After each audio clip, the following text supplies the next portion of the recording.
Okay, the first one is, how do free will and a deterministic universe relate to each other? Science often rejects the existence of free will and arguing that everything is deterministic. How do we integrate these two perspectives? As we have said, the soul lays out the life path and lays out the challenges and major experiences that you will experience on that life path. How you choose to interact with those challenges and experiences is up to the free will of the physical personality. The free will of the physical personality can control how you approach it, whether rapidly or slowly.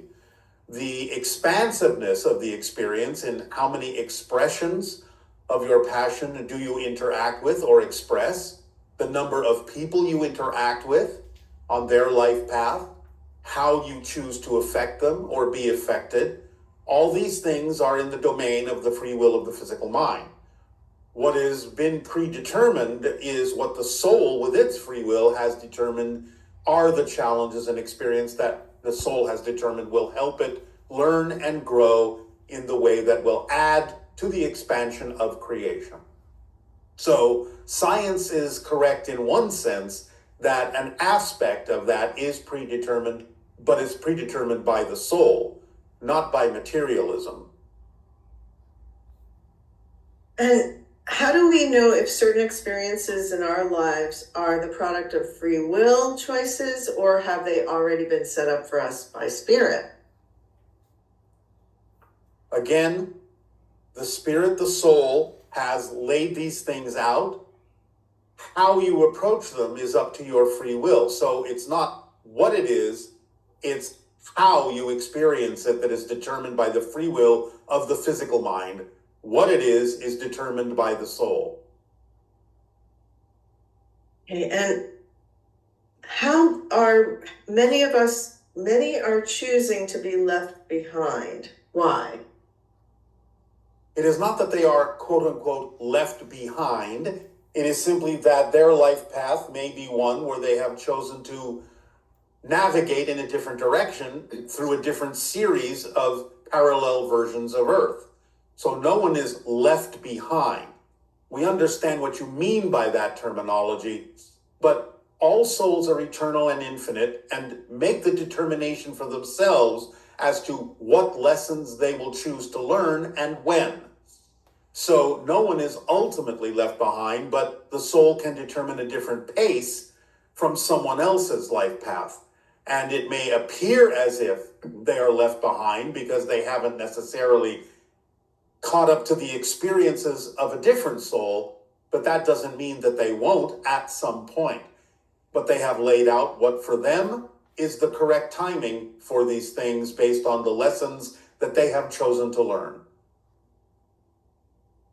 And since the formula is so crucial to people, moving into higher vibrational states, how come it's not more well known by other teachers, let's say on Earth? In a sense, all the principles are well known. It's just that they are couched in different terminology due to the understanding or the languages of the time and the interpretations that humans may have had at those different times in history. So the idea of, say, acting on your passion has been described in many different ways of like living your dreams, following your bliss, living your truth, being your true self.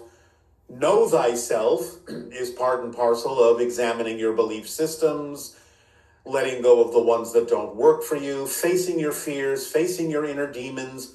All these are different ways of saying different aspects of the formula. It's simply that now in your modern vernacular, your modern time, we have brought them all together in a way that forms a clearer instruction manual for the understanding and the terminology that is relevant for your 21st century.